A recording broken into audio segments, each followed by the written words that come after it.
તો અત્યારે વાગ્યા છે 12 અને મેં રસોઈ બનાવી લીધી છે અને જઈએ જમી લીધું છે. તો જઈને મૂકવા જાઉં છું. તો જઈ બોટલ ભૂલી ગયો પાણીની, તો મેં કીધું પાણીની બોટલ લીધી તો ભરી, તો કે હા.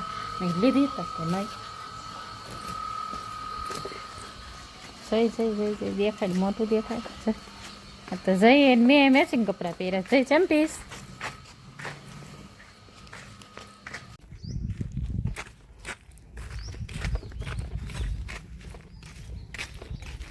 સહેલું ગાડી શીખીશ. ગાડી શીખશો? સહેલું એકલો ગાડી શીખીશ.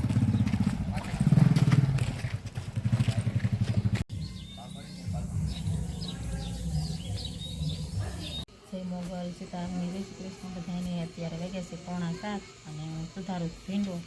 આજે ભીંડાનું શાક કરવાનું છે અને બાજરાના રોટલા કરવાના છે. તો દીદી બાજુમાં બેઠી બેઠી ભીંડો લૂસતી જાય છે અને હું સુધારું છું.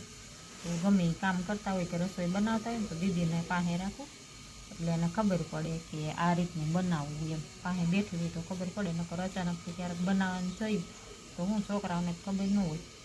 તો ભીંડો સુધારી નાખે, સીધું પાણી નાખી દઈ.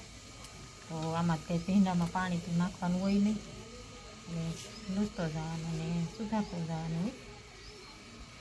દીદી બેઠી બેઠી લૂસતી જાય, સુધારતી જાય, સાફ કરતી જાય છે.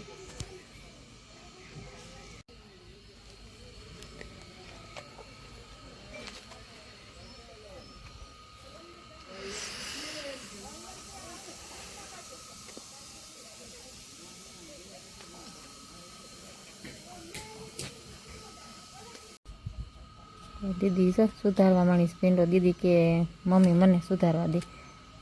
તો હું ગમે ત્યારે ભીંડો સુધારતી હોય ને તો એમ કે તું સાફ કરતી જા, હું સુધારતી જા.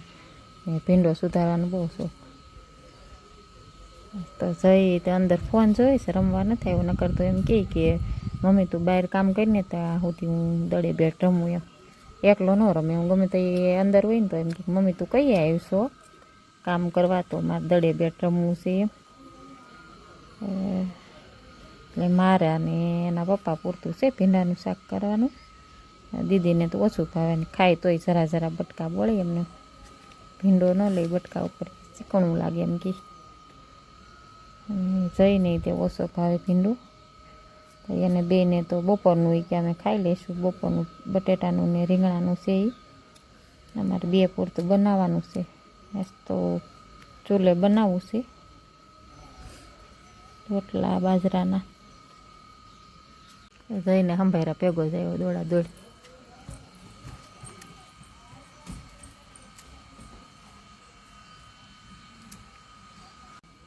ચપ્પલ પહેરાઈ ગયો તો શું રમવાનું છે આજ? બે જણની છે હાલ.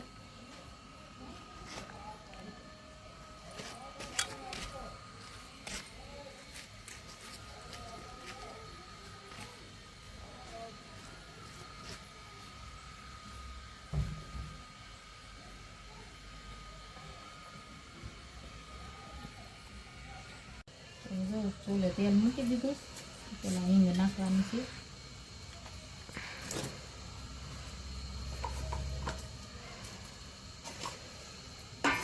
ભીંડો સુધાર્યો ને તો નાખી દેવાનું.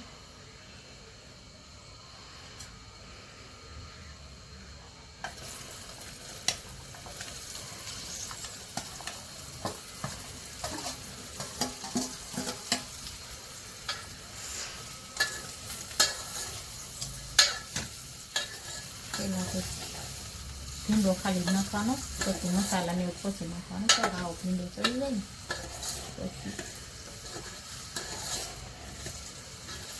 ધીમા તાપે ચડવા દેવાનું. ચૂલો મૂક્યો હોય ને તો બહુ તાપ ન કરે, નકર પાછું બળી જાય. ધીમા તાપે ચડવા દેવાનું છે થોડીક વાર.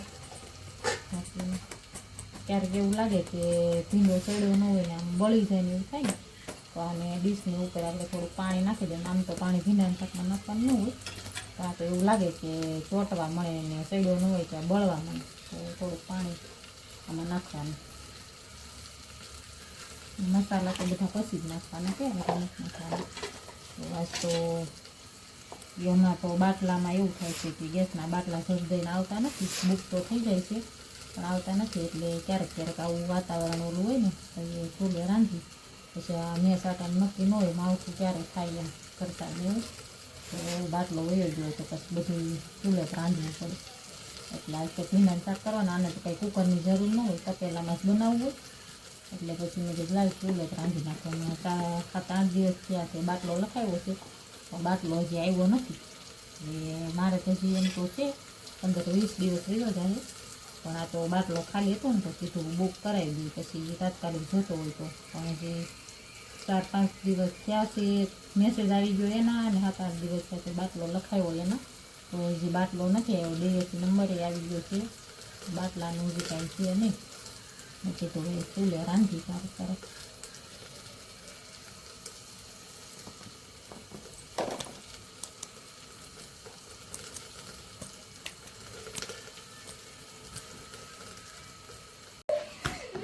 જો આવું રમેશ તમારે રમે આવું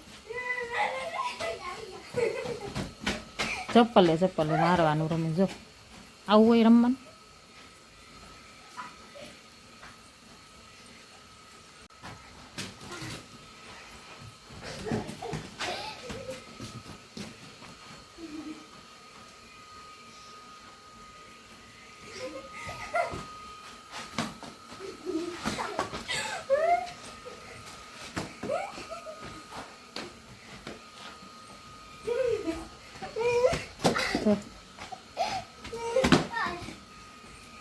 આ તો નાનો છે સમજતો નથી, પણ આ જો 8મું ભણે છે.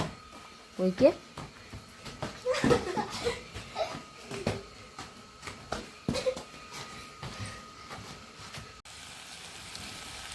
ભીંડું ચડી ગયો છે. હવે મસાલા બધા કરીને મીઠું,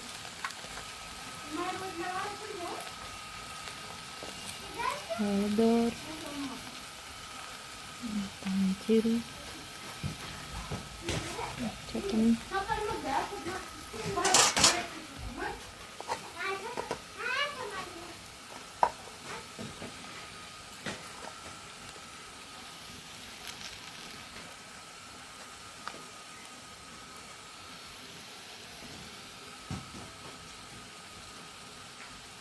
ભીંડાનું શાક થોડુંક તીખું હોય ને એમ સારું લાગે. થોડીક ચટણી વધારે નાખવાની ભીંડા,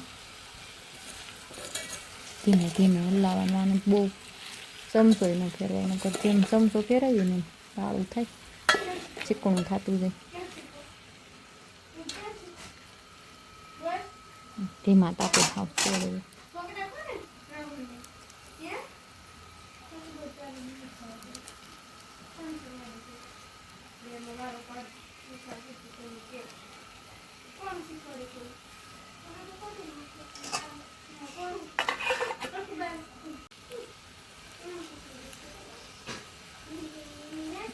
થોડીક છાશ નાખવાની છે. એમને તો પછી હાવ કોરું શાક ન ભાવે, એટલે એમ કે થોડીક છાશ નાખજે. પણ થોડીક નાખીને પછી હાવ બળી જાય ને ત્યાં લગી રાખવાની. અમે તો જો આ રીતનું ભીંડાનું શાક બનાવી. કોઈ કોરું બનાવે, કોઈ છાશ થોડીક નાખે, કોઈ વધારે નાખે, આમ રસા જેવું કરે છાશનું. તો છાશ તો બધી બાળી દેવાની છે. કોઈ ભરીને બનાવે, ક્યારેક એવું બનાવીએ ભરીને સીંગું મસાલા બધા કરીને સીંગું ભરી લેવાનું. જેની કૂણી સીંગ હોય ને એનું સારું થાય ભરી. તો ક્યારેક એવું બનાવીએ તો સીંગ ખાંડીને સીંગનો ભૂકો અને તલનો ભૂકો નાખીને બધા આપણે રૂટીન મસાલા જોઈએ રોજ નાખતા હોય નાખી દેવાના. પછી સીંગું ભરી લેવાનું. કોઈ કટકા મોટી સીંગ હોય તો 2 ભાગ 3 ભાગ એવી રીતના કરી કાપો પાડીને ભરી દેવાનો મસાલો, અને ધીમા તાપે હાવ તેલમાં ચડવા દેવાનું. એમાં છાશ કેવું કાંઈ ન નાખવાનું. તો ક્યારેક એવું બનાવી, અલગ અલગ રીતનું બધું બનાવી.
તો અમારે જો આ રીતનું શાક હોય ભીંડાનું, રસાવાળું નહીં બહુ અને હાવ કરવું નહીં.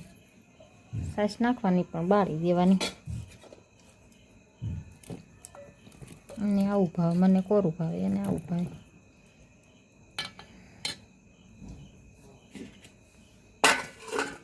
શાક અને રોટલા બે બની ગયું છે. હવે બેસી જાય જમવા.